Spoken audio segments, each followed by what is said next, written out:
Daya kejarlah cita, bakti pada negara. Siapkan diri, teguhkan hati, tegakkan tekad pribadi. Langkah dan karya nyatakan pasti, dambaan ibu pertiwi. Hai putra bangsa insan persada, tugas mulia menantimu. Semangat dan tekad kembangkan selalu, sinar terang pasti datang. Assalamualaikum warahmatullahi wabarakatuh. Salam sejahtera untuk kita semua. Terima kasih atas waktu yang telah diluangkan untuk bergabung bersama di webinar kali ini. Yang temanya adalah menjadi tuan rumah di Laut Nusantara berbekal teknologi. Sebagai informasi, acara ini akan berlangsung selama 1 jam dan untuk 30 menit pertama akan diisi oleh para narasumber kita dan 30 menit terakhir atau sisa dari pemaparan dari narasumber itu adalah acara tanya jawab. Jadi untuk yang ingin bertanya silahkan untuk menulis di kolom chat. Dipersilakan juga kalau misalnya mau memberi tanggapan atau komentar dan lain sebagainya silahkan ditulis di chat. Nanti sesi tanya jawab itu akan dibagi dalam 3 sesi dan setiap sesinya akan dibagi dalam 3 pertanyaan. Kita langsung aja mungkin ya dengan pembicara yang pertama. Pembicara pertama atau narasumber yang pertama kita kali ini adalah teman seangkatan saya. Iya, namanya Anastasia Rita Tiziana Dwi Kuswadani, atau dipanggil biasanya sih Ana, atau saya mungkin manggilnya ke Ade.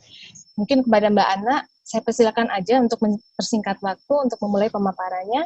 Oh, mungkin saya harus ini dulu ya, sedikit CV-nya Mbak Ana ya. Nggak tahu saya, silakan moderatornya. Mbak Ana, sorry ya. Mbak Ana ini pendidikan terakhirnya S3, Physical Oceanography di Ocean University of China. Kemudian beliau sekarang menjadi peneliti di Kementerian Kelautan dan Perikanan. Saya persilakan aja Mbak Ana ya. Silakan. Oke, makasih Lia. Ya, selamat sore semua. Terima kasih saya sudah diundang untuk terlibat dalam acara sore hari ini. Sebelum dimulai mungkin saya memperkenalkan diri dulu. Nama saya Anas, saya alumni dari jurusan Geofisika dan Meteorologi ITB angkatan 91. Jurusannya sekarang udah nggak ada, udah bubar. Oh, iya. Jadi jurusannya sekarang udah dipecah-pecah jadi prodi oceanografi, prodi meteorologi, dan ada yang di fisika gabung ke teknik geofisika ya. Jadi kalau reunian ya kita cuman jurusan aja, udah nggak punya tempat lagi. Oke, mungkin saya bisa langsung mulai. Jadi bidang saya adalah oceanografi. Bidangnya oceanografi dan lebih spesifiknya adalah physical oceanografi. Jadi melihat laut secara ilmu-ilmu fisika, kurang lebih seperti itu. Jadi sebetulnya waktu pertama kali saya diundang untuk bicara di acara ini, saya agak keder juga sih, karena permintaannya adalah dari tema besarnya itu industri itu kaitannya dengan teknologi dan bisnis gitu. Wah, saya bukan orang itu gitu. Karena kebetulan saya kerja di Kementerian Kelautan dan Perikanan itu sebagai peneliti. Jadi saya hanya sebagai usernya teknologi, tapi saya tidak melakukan kegiatan yang terkait dengan industri, apalagi dengan bisnis gitu. Jadi mungkin dalam pemaparan saya sore hari ini, saya berbicara dari sisi sainsnya dan bagaimana sains itu kemudian bisa dilakukan dengan menggunakan teknologi dan teknologi apa yang sebaiknya kita pakai dan kita butuhkan. Jadi judul pemaparan saya sore ini adalah bagaimana kita bisa memahami laut dengan menggunakan teknologi. Lanjut. Paparan saya akan saya bagi menjadi 3. Yang pertama saya akan mengenalkan dulu mengenai, ini sedikit aja mengenai Laut Indonesia, terkait dengan sumber dayanya, terus kemudian fenomena-fenomena apa yang ada di Laut Indonesia, terus kemudian bagaimana data-data di laut itu diukur dengan menggunakan alat apa dan sebagainya, dan kemudian seperti apa sih kondisinya sekarang ini gitu. Dengan laut yang besar, dengan 70% jumlah laut sebagai bagian dari wilayah Indonesia ini, seperti apa sih kondisinya, teknologi-teknologi seperti apa sih yang dilakukan dan yang digunakan untuk mengukur laut Indonesia ini. Lanjut. Nah, jadi ini hanya sebagai perkenalan aja, jadi saya tidak akan bicara banyak di sini, jadi semua sudah tahu lah ya bahwa 70% dari seluruh luas wilayah Indonesia ini adalah laut.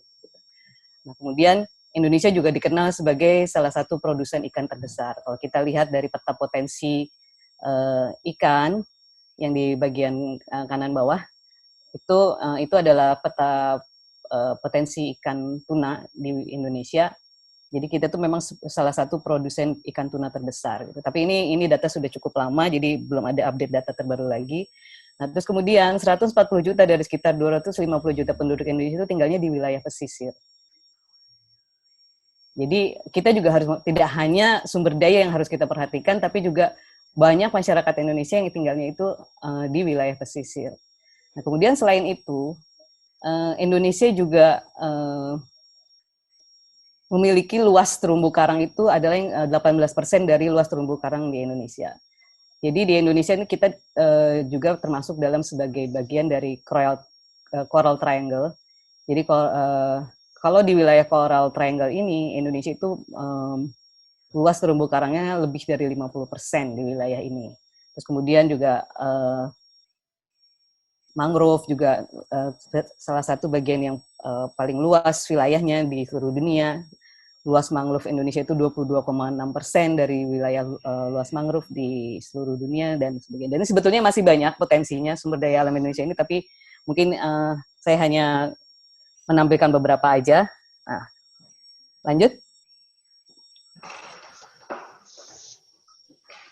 Nah, orang lebih banyak membicarakan tentang Indonesia itu punya apa, sumber dayanya apa, lebih kepada objeknya.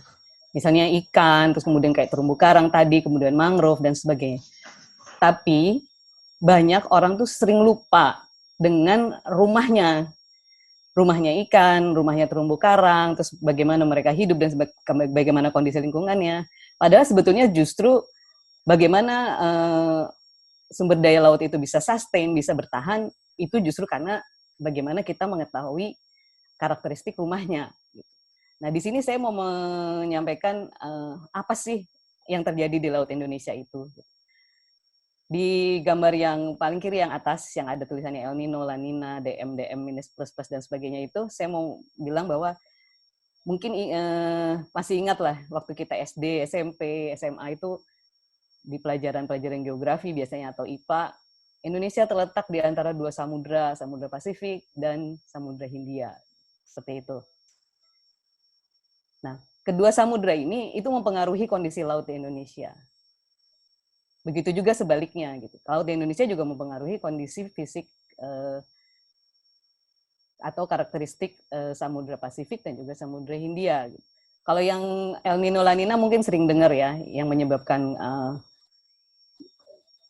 udara kering, terus kemudian juga atau hujan terus yang La Nina gitu.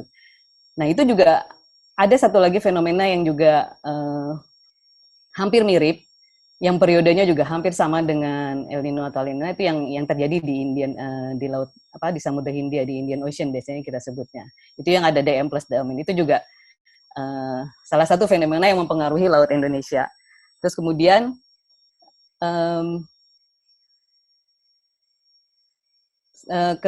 karakteristik yang terjadi di bagian timur di Samudra Pasifik itu lebih banyak mempengaruhi laut yang di bagian timur.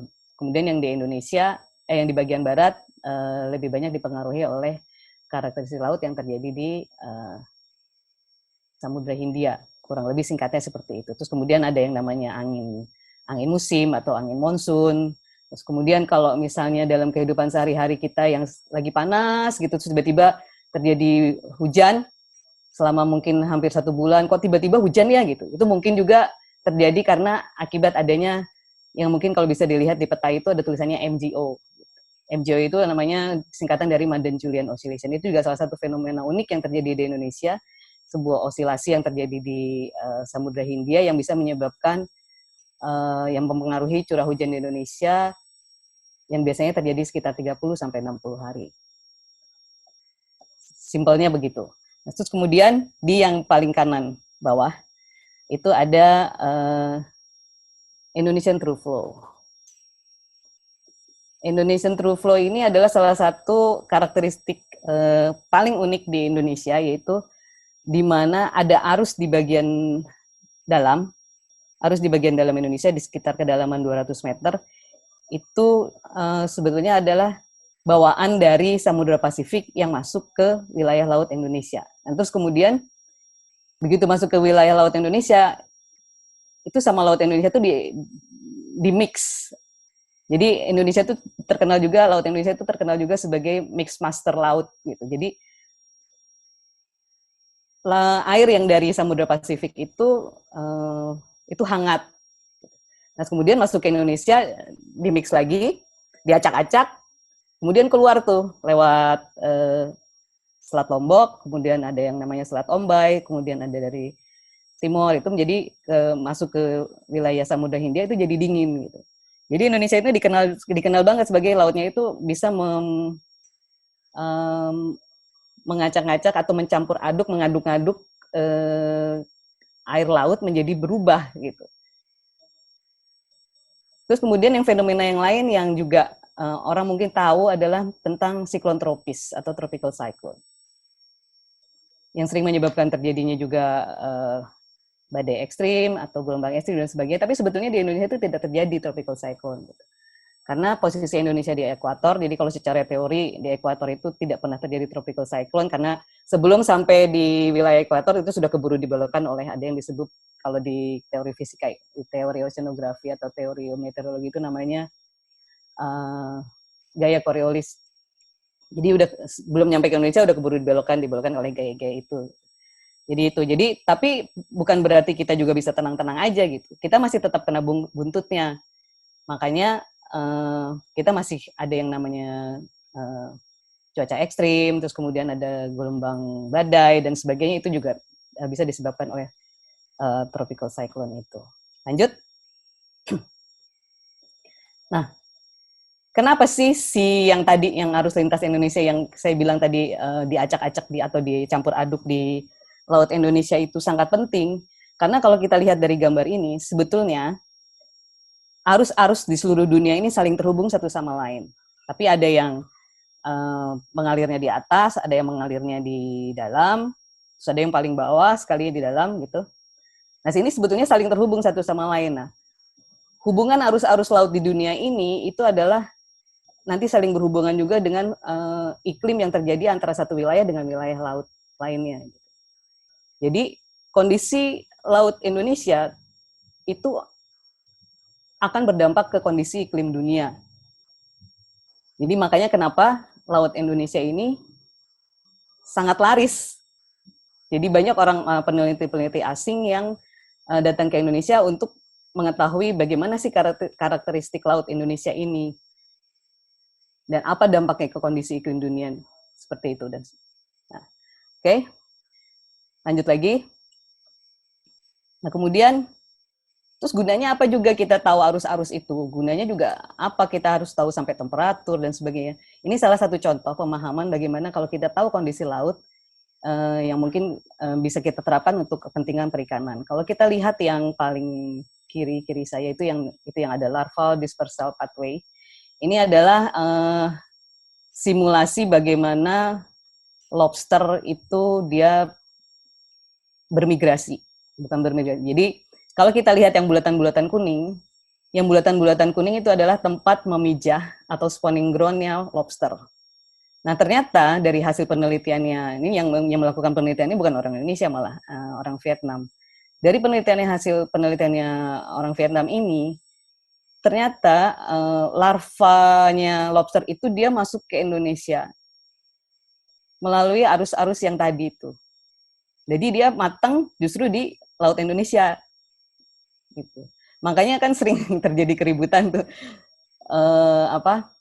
dispute antara Vietnam dengan Indonesia. Ini ini dari Vietnam, ini lobster dari dan sebagainya seperti itu. Itu karena salah satunya adalah mereka punya data ini gitu, punya kekuatan ini. Mereka bisa melakukan simulasi dengan ini. Terus kemudian yang lain, yang kanan, kita juga bisa tahu gitu dari arus-arus itu kita bisa tahu, oh ikan ini sekarang geraknya dia kemana,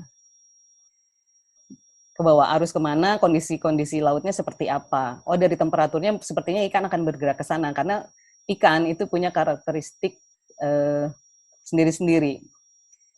Jadi misalnya harus hidup di temperatur 28 derajat Celcius dengan salinitas sekian. Salinitas itu kadar garam. Nah, dari situ kita juga bisa bikin simulasi atau pemetaan, oh berarti ikan ini akan bergerak ke arah sana dan ke arah sini. Kenapa itu penting? Itu sebetulnya bisa dijadikan bahan kebijakan. Karena saya kerja di pemerintahan, itu jadi bisa dijadikan bahan kebijakan bahwa kapan sebaiknya kita mengambil ikan dan kapan sebaiknya tidak. Jadi kalau misalnya ikannya masih dalam bentuk larva atau masih dalam bentuk juvenil, istilahnya itu sebaiknya tidak diambil gitu. Jadi lebih baik penangkapan ikannya diberhentikan dulu, ditutup dulu. Harusnya kita buat seperti itu, tapi ini masih belum berjalan di negara kita. Lanjut lagi.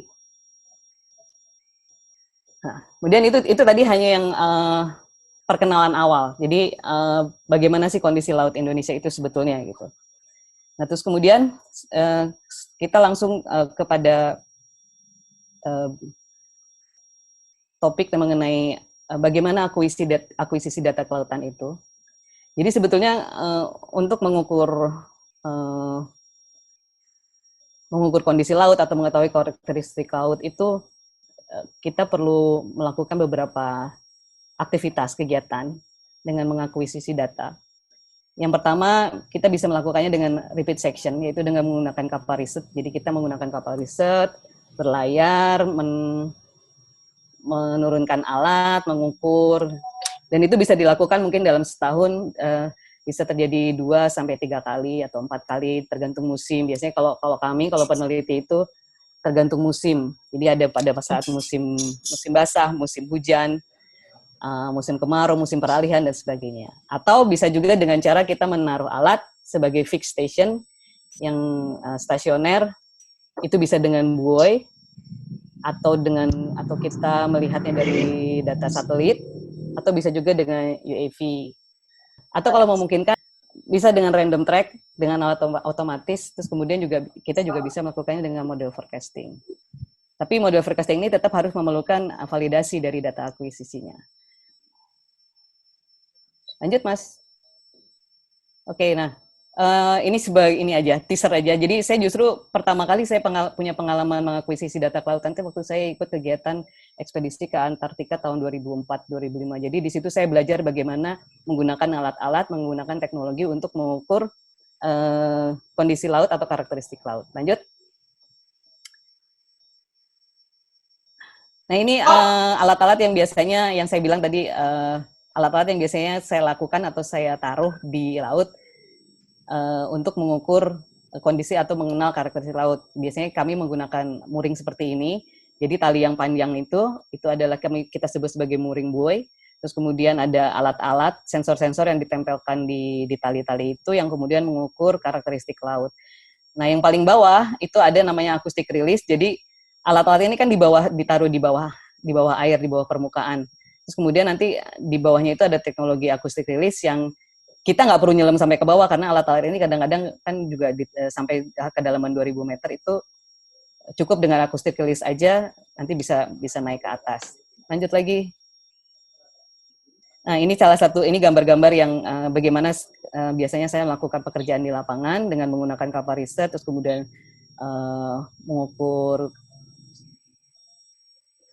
laut dan menempatkan instrumen dan sebagainya, kurang lebih seperti ini. Terus kemudian lanjut lagi. Ini juga sama, ini hanya contoh-contoh aja gambar-gambar, karena kalau dari gambar lebih kelihatan. Lanjut lagi. Nah, kemudian gimana sih kondisinya saat ini? Jadi sebetulnya kondisi saat ini itu kita itu belum punya, namanya sistem observasi laut nasional itu belum punya. Karena itu belum jadi prioritas negara. Terus kemudian kalau ada pun, itu tidak sustain. Alasannya macam-macam, tidak tersedia anggaran, tidak bisa terpelihara dengan baik karena nggak ada anggaran, kemudian perubahan prioritas dari negara, dan sebagainya. Terus kemudian kita juga masih punya keterbatasan teknologi dan sumber daya manusia yang dimiliki. Jadi semua alat-alat yang kami pakai itu masih tergantung dengan produk dari negara lain. Nah kemudian karena kita masih bergantung dengan produk dari negara lain dan itu biasanya dilakukan dengan kerjasama internasional, biasanya sistem yang real time yang langsung bisa transmit data ke darat itu nggak bisa kita lakukan karena biasanya dilarang karena itu kita harus menjaga kepentingan negara. Lanjut lagi Mas Reza. Apa efeknya? Sebagai efeknya, kalau kita lihat dari peta ini adalah peta bagaimana negara-negara lain sudah melakukan atau menempatkan alat-alat di laut di seluruh dunia ini. Kalau kita lihat di lingkaran yang merah itu, Indonesia itu nggak ada datanya. Lanjut lagi, satu lagi. Nah ini ada juga teknologi yang kita sebut dengan Argo Floats, yang gambarnya bisa dilihat di sebelah kanan. Satu-satunya negara yang tidak bisa dimasuki Argo Float adalah Indonesia. Karena itu tadi, karena agak susah izinnya. Karena itu lagi dengan alasan menjaga keamanan negara. Lanjut. Ini adalah ilustrasi apa yang sudah kami lakukan sejak tahun 2003. Jadi dulu yang merah-merah itu, kami pernah menempatkan beberapa buoy yang tadi, yang ada talinya panjang-panjang itu. Tapi ini semua sudah nggak ada, karena anggarannya udah juga nggak ada. Sekarang masih ada yang dilakukan oleh BMKG juga sekarang sudah mulai melakukan kegiatan yang sama, yaitu yang melakukan atau menempatkan alat-alat di Samudra Hindia, itu yang kuning-kuning. Lanjut lagi. Ini adalah bagaimana BMKG menempatkan alat-alat untuk melakukan observasi. Ada yang menggunakan HF radar, kemudian juga ada wave recorder, ada EDCP, dan kemudian juga punya automatic weather station di beberapa lokasi. Lanjut.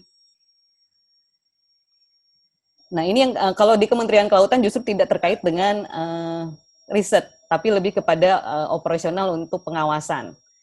Jadi kami melakukan surveillance terintegrasi. Jadi di kantor pusat KKP kita punya pusat pengendalian, terus kemudian kami punya ground station di Bali, di Peranca, terus kemudian dengan dari skema ini kita bisa lihat bagaimana pengawasan kapal ikan dilakukan dengan menggunakan data-data satelit, data radar, terus kemudian juga bagaimana setiap kapal wajib menggunakan VMS dan juga AAIS dan sebagainya. Ini yang dilakukan oleh KKP.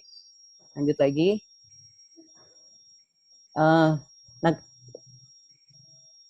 data radar yang ada di ground receiving station yang di Bali itu selain dilakukan untuk pengawasan illegal fishing tadi juga baru bisa diaplikasikan untuk apabila terjadi tumpahan minyak di laut di seluruh Indonesia. Jadi sifatnya masih untuk pengawasan, bukan untuk operasional atau untuk riset. Lanjut. Nah, rencana ke depan, jadi ini masih baru rencana, masih omong-omong, masih diskusi sana sini. Jadi rencananya memang akan dibangun sistem observasi dan telematika maritim.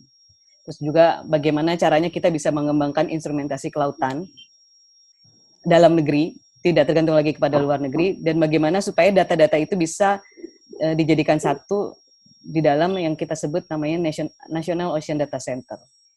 Tapi semua kegiatan di atas ini harus berbasiskan pada sains, seperti yang sudah saya sampaikan di depan tadi, kenapa kita perlu itu, dan teknologi, agar semua kegiatan ini bisa beradaptasi juga dengan perkembangan arus informasi dunia. Jadi nggak ketinggalan lah kita, karena kita udah ketinggalan jauh dari negara-negara yang lain, bahkan dibandingkan India aja kita jauh.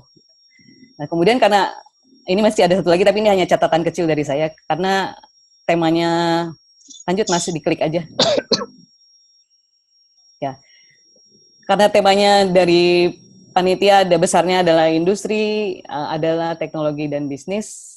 Saya tadi iseng-iseng sebelum acara ini bikin oret-oretan, mungkin saya nggak tahu nanti mungkin bisa didiskusikan atau mungkin kita alumni ITB bisa membicarakan ini di kemudian hari, bahwa nanti kan akan ada teknologi IoT and 4.0, terus kemudian kami punya real time motion data, terus kemudian ada kegiatan-kegiatan di laut, bagaimana nanti apakah kita bisa membuat schedule optimization algorithm seperti itu untuk kegiatan-kegiatan di laut, saya nggak tahu. Tapi ini hanya gambaran kasar jadi dari coret-coretan saya aja tadi pagi.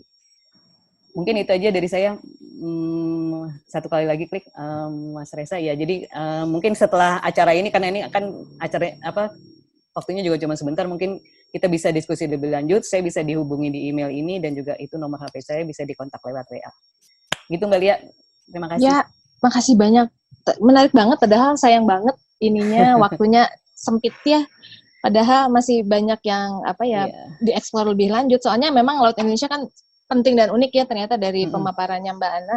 Kemudian sekarang ini bahkan kantor saya tuh nyari data tentang Laut Indonesia itu harus nyari dari sumber luar gitu. Jadi selain itu juga tadi dipaparkan oleh Mbak Ana alat-alat survei kayak gitu kan dari luar semua ya.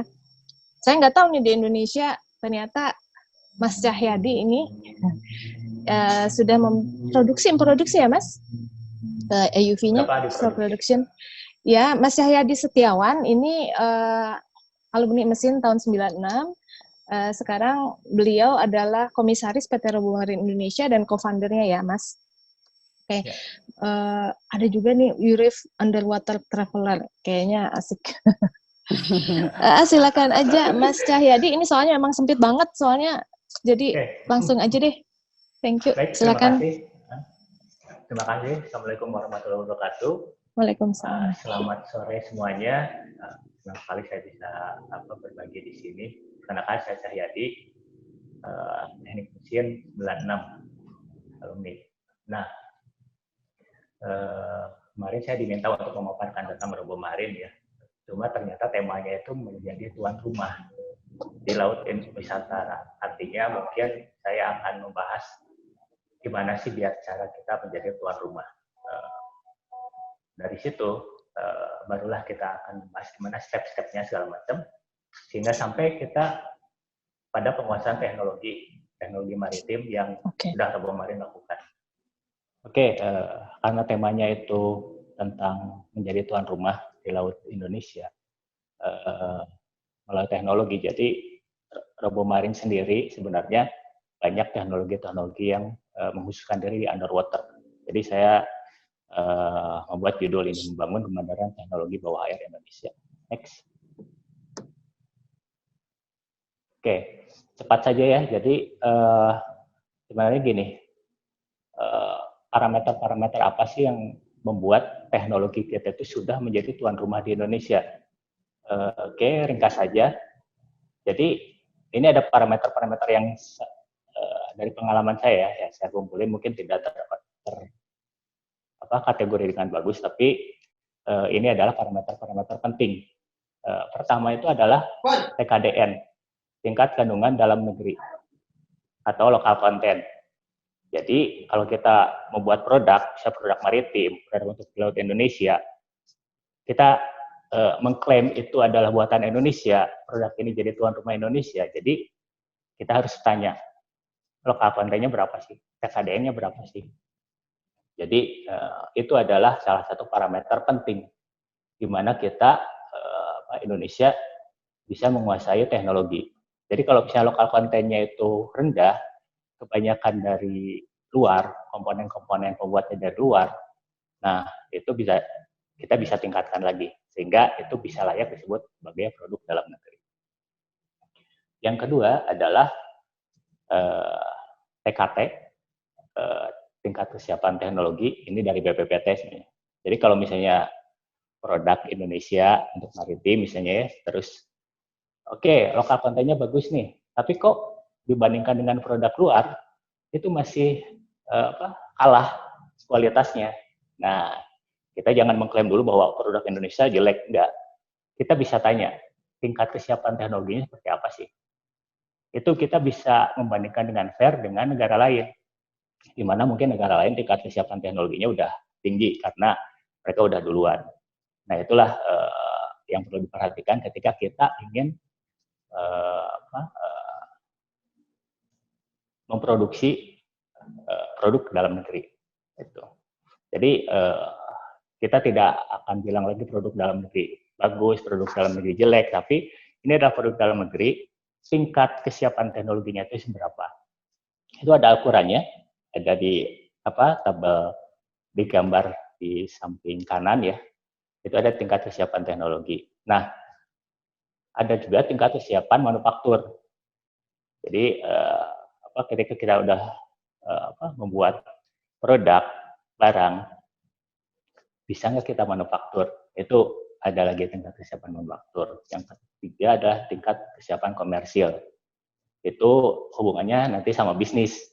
Nah, tapi tingkat kesiapan komersil itu agak jarang dipakai sekarang ya, karena ilmu bisnis sekarang udah banyak berkembang, jadi mereka udah banyak metode-metode untuk melihat si produk ini siap nggak secara komersil untuk dipasarkan. Seperti itu. Oke, next. Oke, ada lagi. Namanya itu pohon industri. Sebenarnya pohon industri ini bukan ranah kami ya, ranah perusahaan atau ranah pembuat produk.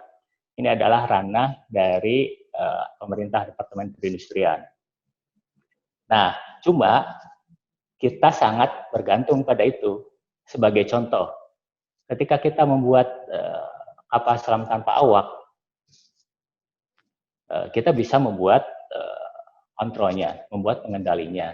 Kita bisa membuat penggeraknya, thrusternya. Tapi kita tidak bisa membuat sensornya. Sensornya kita harus nyari. Di Indonesia, pohon industri untuk sensor ROV itu belum wujud. Jadi kita kepaksa beli dari luar. Nah, ketika beli dari luar, artinya TKDN kita turun. Artinya produk dalam atau masih ada kebergantungan produk dalam negeri ke luar negeri. Nah, itu kenapa saya ya mudah-mudahan di forum ini bisa menyampaikan bahwa selain kendala-kendala dari kami, ada juga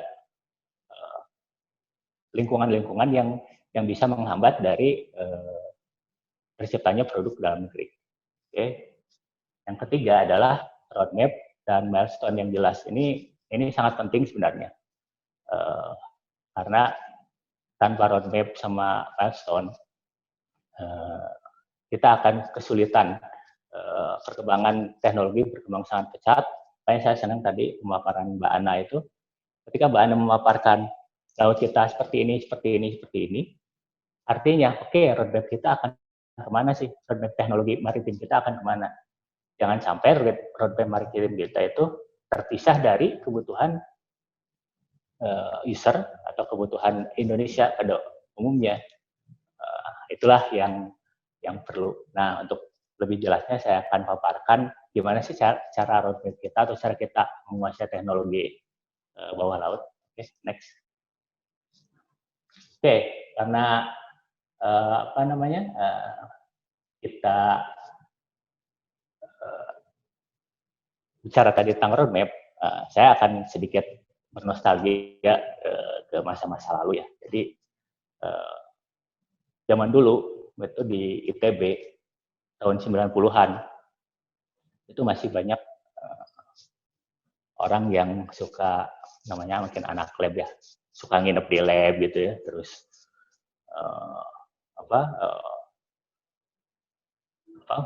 ngoprek, istilahnya ngoprek itu, mengembangkan. Kita kebetulan di lab otomasi dan robotika. Nah, ada salah satu mahasiswa yang mengapai tugas akhir untuk bikin ROV. Ketika itu saya nggak ingat, mungkin ini ROV yang pertama yang dibikin di Indonesia. Saya setahu saya itu. Jadi itu belum pernah bikin ROV, terus kita bikin ROV mahasiswa ya, teman saya, rekan saya, bikin ROV dengan segala kesulitannya itu ya. Tapi dulu itu semangatnya semangat mahasiswa, aku harus bisa lah Indonesia bikin. Nah, gitu. Oke, akhirnya jadi. Nah, ini jadi prototype. Tadi yang saya bilang, kita kesiapan teknologi kita itu pas awal itu di prototype. Kita nggak bisa bandingin ROV yang pertama, itu yang klaim ROV itu, dibandingin dengan ROV buatan luar. Tidak akan match. Jadi itu yang harus diperhatikan oleh masyarakat pada umumnya ketika kita melihat bahwa produk Indonesia itu tingkat kesiapan teknologi sampai apa sih? Kalau misalnya sampai prototype dibandingkan dengan yang mature, itu udah kalah jauh. Jadi itu yang harus diperhatikan.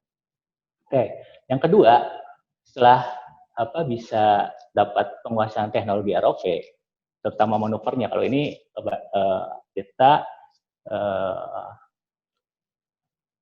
ingin ambil teknologi full system dan manuver ya. Jadi banyak yang dikerjakan tapi kedalamannya nggak dalam. Yang kedua, itu kita dapat pendanaan dari BPPT kerjasama, itu dengan dengan membuat satu ROV light observation ya, terus tambah lagi itu aktuator untuk mengambil barang. Jadi kalau yang pertama cuma lihat-lihat ke bawah, yang kedua ngambil barang. Nah, itu dalam milestone teknologi itu kita sudah menapaki langkah kedua. Jadi per step kita ambil. Jadi setelah kita kuasai sistem ROV-nya, kuasai sistem geraknya, stabilisasinya segala macam, terus kita tambahkan lagi gimana sih ROV itu biar bisa ngambil barang. Oke, yang ketiga itu kita bikin AUV. AUV itu otonomus ya. Tadi kalau ROV itu kita kendalikan dari atas. Jadi pakai remote di atas, terus operatornya melihat atau pilot ROV-nya melihat layar, terus dia melakukan operasi di bawah, ROV-nya melakukan operasi di bawah, operatornya tetap di atas. Nah, AUV itu kita bisa lepas dia dari pengendalian operator. Jadi dia otomatis. Dia kita perintahkan dari titik sini ke titik sini, dia akan berjalan. Nah itu tentu saja karena biasanya dikendalikan ya dengan manusia, ada sensor manusia bisa lihat segala macam ya. Nah ini nggak ada manusia yang terlibat di situ, artinya sensornya banyak dari situ. Nah dari situlah penguasaan teknologi sensor, penguasaan teknologi gerak, penguasaan teknologi stabilisasi segala macam itu dikerahkan di situ di AUV. Oke, itu step-step penguasaan teknologinya. Nah, ada cerita menarik sebenarnya ketika AUV Sotong itu dites. Satu lagi ya, itu ada contoh ROV Sotong itu contoh bagus ya, karena kita itu uji di LHI di labnya BPPT. Jadi saya dulu saya lihat kolamnya itu, kolam ujinya panjang sekali itu. Nah itu pemerintah yang bisa bikin untuk sekarang ya. Jadi kalau misalnya untuk membangkitkan produk Indonesia, keterlibatan pemerintah sangat penting, terutama alat-alat atau fasilitas uji yang memadai ya, yang cukup untuk kita. Jadi dari situ kita tes di sana. Ada satu fenomena menarik ketika penggerak kita pas di tes itu rusak.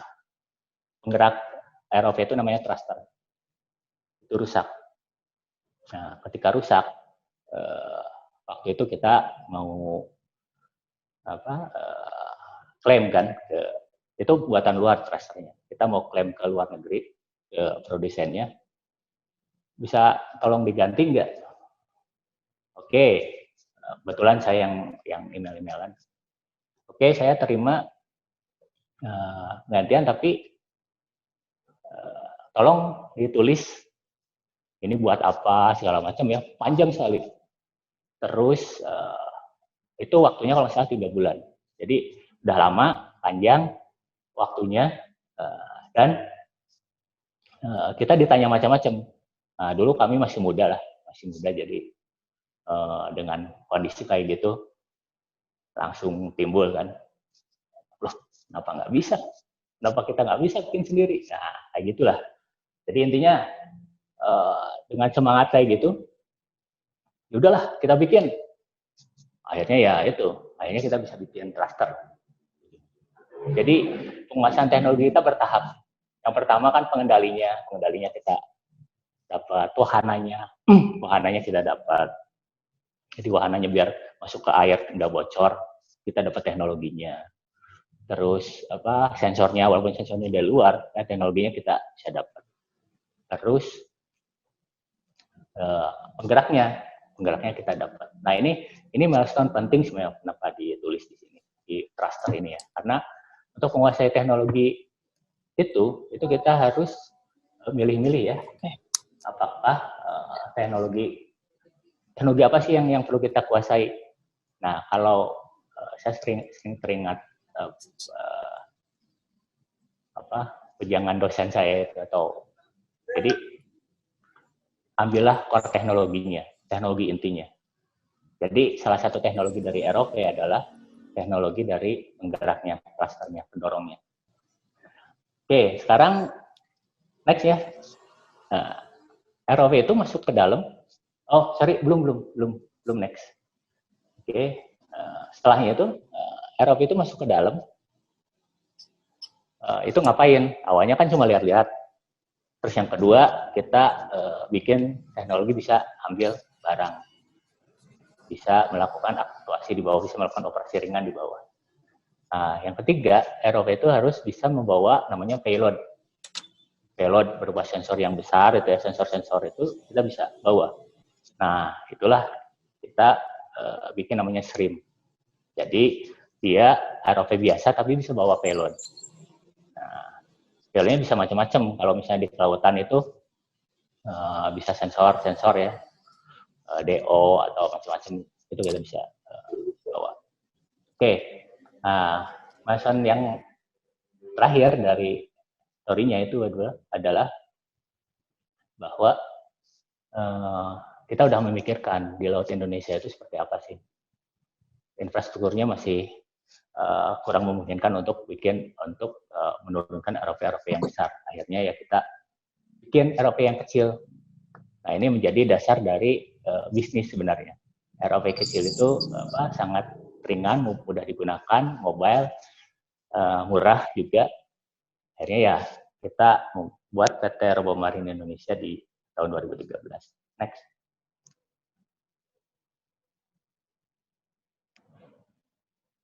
Oke, ini ada PT Robomarin Indonesia. Kita bisa punya produk, punya project, dan punya service.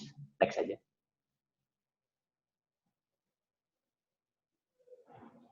Oke, ada produk kita itu, yang pertama itu adalah mini ROV ya. Jadi ini namanya Wakatobi, kita pernah menurunkan di Wakatobi.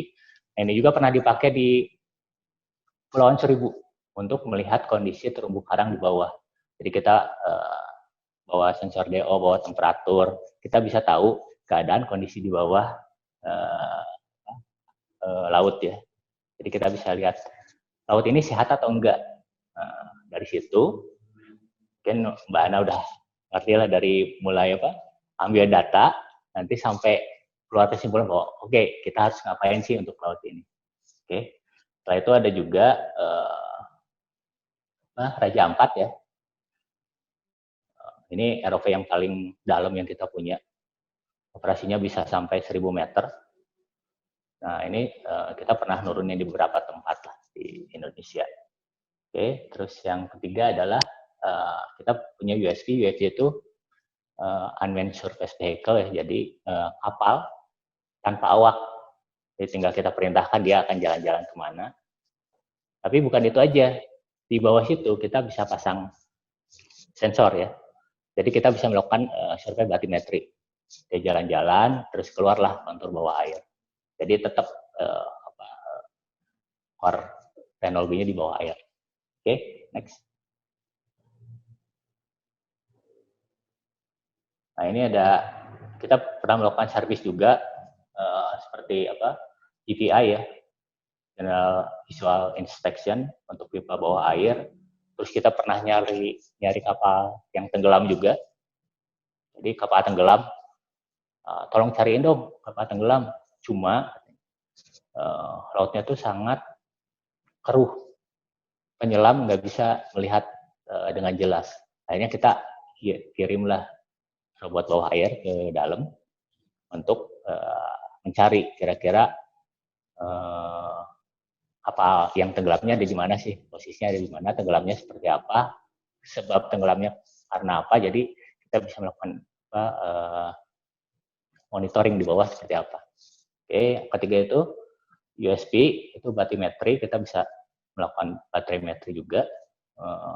Kalau ada yang pengen tolong batimetriin pon ini segala macam ya kita bisa. Oke, next. Ini klien kita cukup banyak.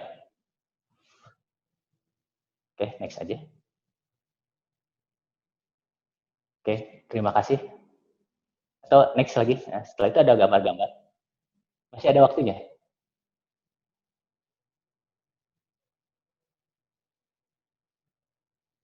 Oke. Nah, ini yang tiram ini yang tadi saya bilang, ini kerjasama dengan BPPT.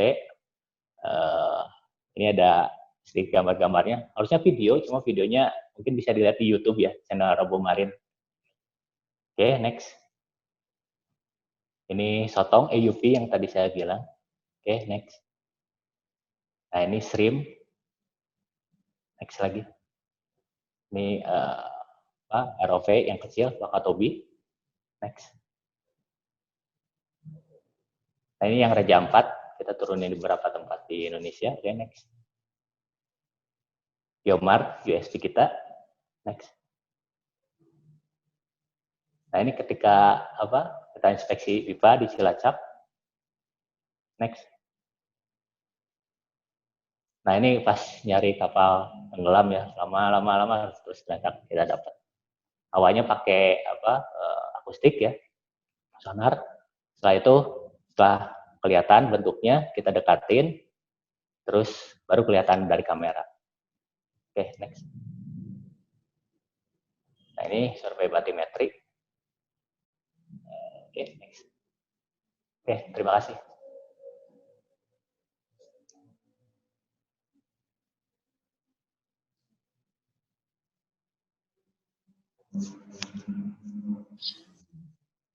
Maaf, tadi ternyata masih di mute. Tadi juga bahkan di awal memberi tips juga ya untuk memulai membuat produk lokal lah. Jadi kan kita mempunyai keuntungan dari segi TKDN. Memang beberapa tender lah gitu kan mensyaratkan TKDN kan sekarang. Nah, jadi untuk melihat laut Indonesia yang begitu luas dan belum tereksplorasi, mungkin teman-teman yang lain juga barangkali ada yang berminat juga bikin alat-alat, soalnya benar-benar nggak ada produksi dalam negeri ya untuk alat-alat yang dipakai di dunia kelautan ini. Jadi saya pikir mungkin masih banyak ini ya potensinya. Kemudian juga tadi juga diperlihatkan roadmap teknologi maritimnya yang tentunya ya kerjasama banyak pihak lah nanti ya untuk selanjutnya. Kemudian kita lanjut aja ya Mas Cahyadi dan Mbak Ana untuk sesi pertanyaan karena ada beberapa pertanyaan juga. Mungkin yang pertama saya ambil 3. Yang pertama ini pertanyaannya semuanya kayaknya untuk Mbak Anastasia ini Mbak Ana. Mbak Ana, apakah ini dari Mas Aming? Katanya apakah pencemaran laut aman dengan sampah plastiknya? Yang pertama yang itu. Yang kedua adalah dari sekian banyak penelitian, ini dari Mas Greg Hadi Nitiharjo, bertanya sepertinya untuk Mbak Ana juga, dari sekian banyak penelitian mana yang paling dibanggakan oleh Mbak Ana? Kemudian yang ketiga, ada dari Mas Jundika, jadi apa yang sudah KKP atau pemerintah lakukan untuk meningkatkan hasil kelautan Indonesia? Silakan Mbak Ana. Oke, pertanyaan yang pertama tentang pencemaran laut. Apakah pencemaran laut aman dengan sampah plastiknya, gitu pertanyaannya. Mungkin maksudnya apakah laut aman dengan pencemaran dari plastik gitu kali ya. Gitu kali ya. Kalau aman ya enggak. Pasti ya. Iya, karena kan memang sekarang juga memang lagi lagi digalakan tuh kan ya, mengenai dan memang lagi booming banget di dunia juga mengenai sampah plastik. Jadi kalau ditanya apakah aman apa enggak. Terutama gini, mungkin kalau yang seperti plastik-plastik yang kelihatan dengan kasat mata itu kita gampang ya kan, udah ini dikumpulin aja, dibersihkan aja gitu kan, kumpulin apa sih sekarang istilahnya kalau itu banyak yang beach clean up gitu ya, membersihkan sampah plastik gitu, dengan bikin kegiatan-kegiatan seperti itu. Tapi sebetulnya yang paling berbahaya itu adalah justru mikroplastiknya yang kecil-kecil itu, yang bisa kemakan oleh ikan, terus kemudian ada yang masuk ke dalam pasir, ke dalam sedimen, justru itu yang bahaya gitu. Jadi justru itu yang sekarang kenapa sampah plastik itu kampanyenya besar-besaran, karena justru yang bahayanya itu karena plastik itu dia punya komponen kecil-kecil itu yang justru nggak kelihatan dengan mata, itu yang bahaya. Pertanyaan kedua, dari sekian banyak penelitian mana yang paling dibanggakan? Mungkin tadi saya udah ada singgung sedikit ya. Penelitian yang paling dibanggakan, tadi udah saya ada satu slide sedikit, saya kayak teaser gitu aja bahwa saya itu pernah ikut penelitian, ikut ekspedisi ke Antartik.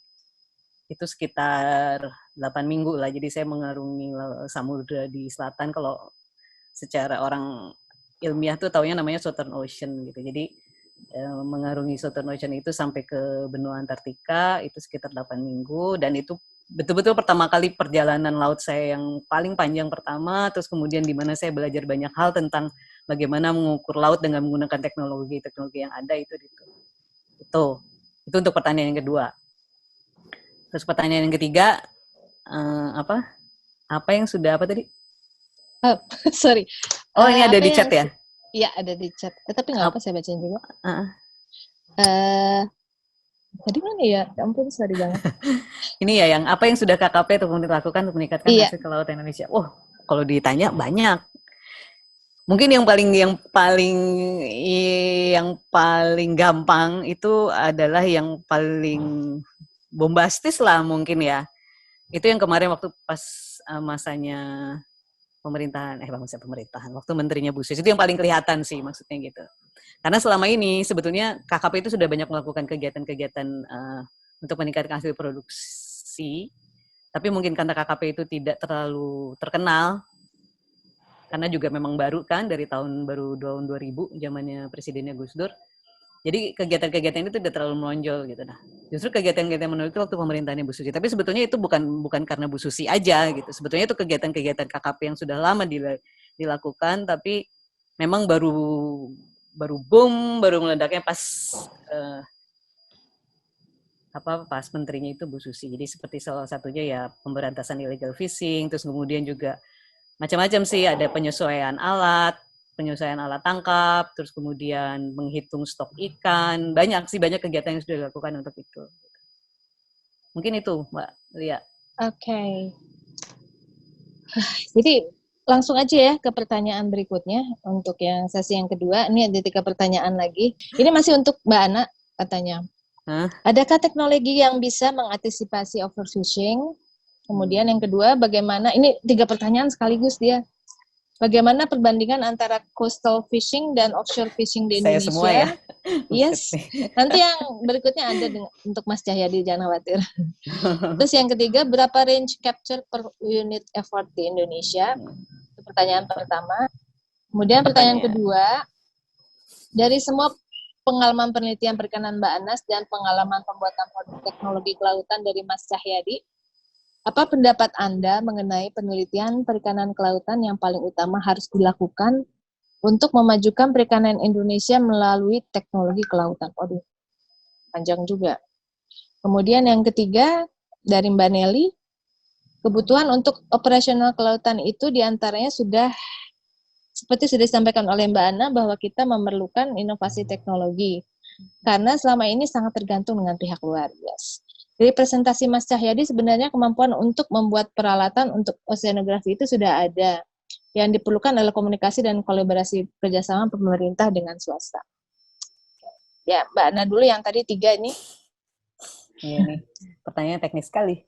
Adakah teknologi yang bisa mengantisipasi overfishing? Tadi di presentasi saya sebetulnya udah ada kan, teknologi yang bisa mengantisipasi overfishing. Maksudnya saya nggak ngerti sih ini pertanyaannya maksudnya kemana, tapi apakah maksudnya ada alat yang bisa untuk mengantisipasi overfishing atau tidak atau gimana, tapi yang dilakukan oleh kami adalah dengan tadi pengawasan dengan menggunakan, jadi mewajibkan kapal-kapal penangkap ikan memasang namanya VMS. Jadi kita bisa tahu lokasi kapal-kapal itu ada di mana, itu diawasi gitu. Kalau misalnya dia kapalnya berhenti di situ aja, nah itu perlu dilakukan tindakan, ngapain dia lama-lama di situ gitu kan. Seperti itulah salah satu yang sederhananya. Terus harus ada selalu komunikasi, ada izin penangkapan juga ada. Tapi itu bukan teknologi sih, lebih kepada izin kepada penangkapan. Terus kemudian ada pembatasan juga, nggak boleh pakai alat ini, nggak boleh pakai alat itu. Misalnya kayak kemarin tuh sempat dilarang menggunakan cantrang, kan pernah ribut-ribut tuh. Kalau misalnya suka baca berita, ada penggunaan cantrang dilarang, nah salah satunya itu salah satunya. Tapi kalau penggunaan teknologinya ya sementara ini kami masih menggunakan teknologi untuk pengawasan aja, untuk mengantisipasi overfishing. Terus bagaimana perbandingan antara coastal fishing dan offshore fishing di Indonesia? Ini perbandingan apa ya maksudnya? Jumlah atau apa ya? Saya nggak ngerti. Tapi mungkin kalau misalnya bisa saya gambarkan, di Indonesia ini kebanyakan masih di coastal, jadi masih small scale fisheries. Itu 96%. 96% itu penangkapan atau penangkapan ikan itu kebanyakan masih skala-skala kecil, jadi nelayan-nelayan tradisional. Yang sisanya, yang 4% itu ya kapal-kapal perusahaan. Biasanya itu yang perusahaan penangkapan ikan. Gitu.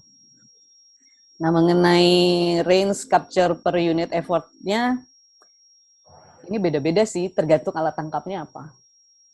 Karena masing-masing alat tangkap, dia punya CPU yang beda-beda. Masing-masing alat tangkap, dan tergantung juga besarnya kapal. Karena itu kan kaitannya dengan komoditas dan komoditas dan alat tangkap kan gitu. Jadi tapi range-nya mungkin sekitar antara 0,5 sampai 2 gitu. Terus apalagi penelitian yang paling utama ya yang harus dilakukan untuk memajukan perikanan Indonesia. Sebetulnya penelitian paling utama, kalau menurut saya karena saya orang kelautan, itu yang paling utama itu mengenal lautnya dulu deh. Tempat di mana ikannya hidup. Jadi jangan langsung ikannya gitu. Ikan nggak akan bisa hidup kalau kita nggak tahu rumahnya. Kalau kita nggak tahu kondisi rumahnya, gimana kita tahu bahwa itu harus dilakukan ini dan itu gitu. Jadi kalau menurut saya justru kita tahu bagaimana kondisi lingkungannya, bagaimana kondisi lautnya, itu sih yang paling utama. Itu nanti akan saling mendukung satu sama lain. Tuh. Terus ada lagi. Mas Cahyadinya apa nih tadi? Kan dan pengalaman pembuatan produk teknologi kelautan dari kalau yang ketiga yang dari Bu Nelly kayaknya bukan buat saya ya. Iya. Ya. Mbak Nanya cuma disebut aja. Ya. Mas Cahyadi mungkin dari yang pertanyaan kedua sama ketiga bisa ditambahkan. Tadi yang mana ya? Yang kedua, ketiga itu? Yang kedua ini dari pengalaman penelitian perikanannya Mbak Ana dan pengalaman pembuatan produk teknologi kelautannya Mas Cahyadi, apa pendapat Anda mengenai penelitian perikanan kelautan yang paling utama harus dilakukan untuk memajukan perikanan Indonesia melalui teknologi kelautan? Mungkin dengan Robo Marine itu ada yang bisa dilakukan nggak nih untuk penelitian perikanan? Apakah bisa? Oke, sebenarnya banyak ya. Jadi selama kita teknologi di bawah air ya, underwater teknologi itu kita bisa bikin. Seperti misalnya kemarin ada wacana saya untuk bikin fish map ya, peta ikan gitu. Jadi banyak teknologi-teknologi yang digunakan sebenarnya untuk itu. Yang paling penting mungkin apa? Yang bisa memberi kalau di ujungnya itu sebenarnya di sensor ya. Makanya tadi saya bilang kalau misalnya sensor terkendala dari luar itu agak sulit. Tapi selain sensor itu banyak lagi seperti teknologi untuk penempatannya. Seperti tadi kalau Mbak Ana itu kita bisa istilahnya mooring, buoy, terus IoT segala macam itu kita bisa. Sebenarnya kita bisa masuk ke situ. Itu yang jadi masalah sebenarnya bukan bisa masuknya, tapi kita perlu kerjasama intens antara pengguna, Ya. mungkin peneliti dana dan pembuat atau produsen, sehingga link and match-nya itu dapat kebutuhan apa yang kebutuhan pengguna apa yang dibutuhkan. Nanti kita bisa provide teknologinya dengan step-step penguasaan teknologi yang tadi saya kasih contohnya itu. Kalau ROV kan ada step-stepnya. Kalau bisa teknologi untuk mooring atau segala macam, kita bisa juga bikin step-stepnya seperti itu sehingga penguasaan teknologi jadi lebih tinggi. Itu Pak. Oke. Mungkin satu lagi aja ya, ini buat Mas Cahyadi dari Mbak Reni Kiki. Bagaimana peran RMI dalam hal jembatan penghubung industri dan universitas? Gimana Mas Cahyadi? Ini bagus sekali pertanyaannya ya, karena kita sebenarnya dari universitas, jadi kita itu rahimnya itu di ITB, kita orang-orang kampus yang dulu itu dari mahasiswa sering ngoprek, udah gitu setelah lulus saya jadi peneliti di Center for Unmanned System. Nah, dari situ sebenarnya kita bisa balik ke tadi itu TKT, tingkat kesiapan teknologi ya.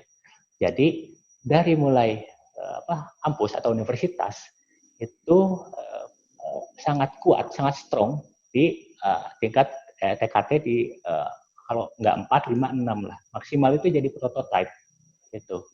Itu sangat strong sekali. Karena apa? Karena kita perlu banyak prototype yang dibuat atau banyak teknologi yang dibuat, walaupun masih berupa prototype, tapi tidak perlu memikirkan pasar dulu.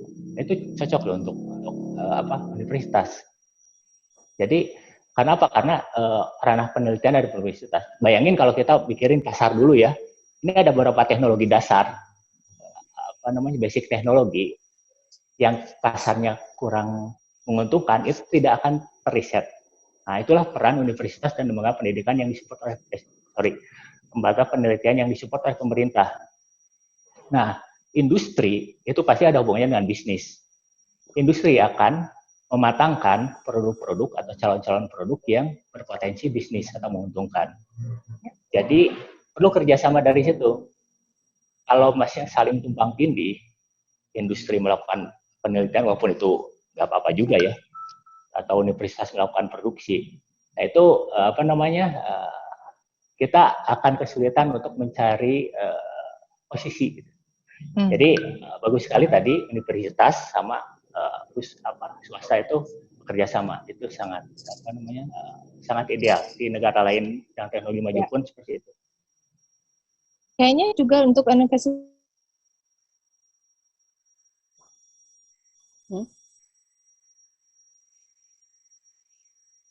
ikut dengan kegiatan universitas yang nanti mahasiswa nih udah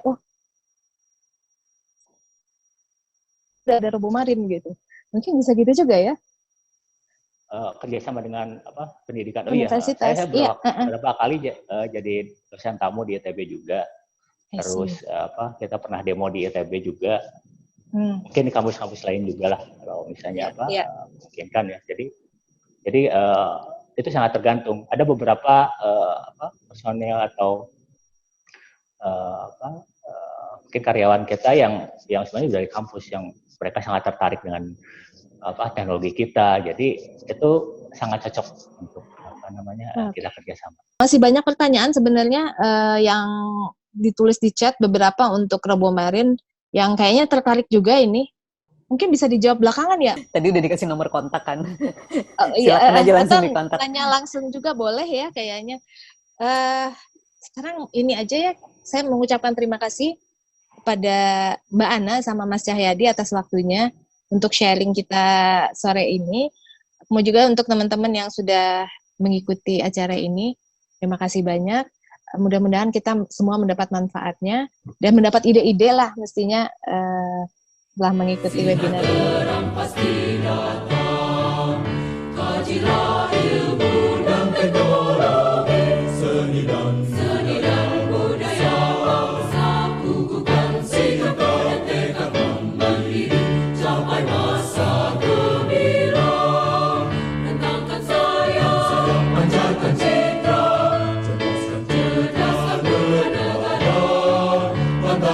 bangsa hantarkan info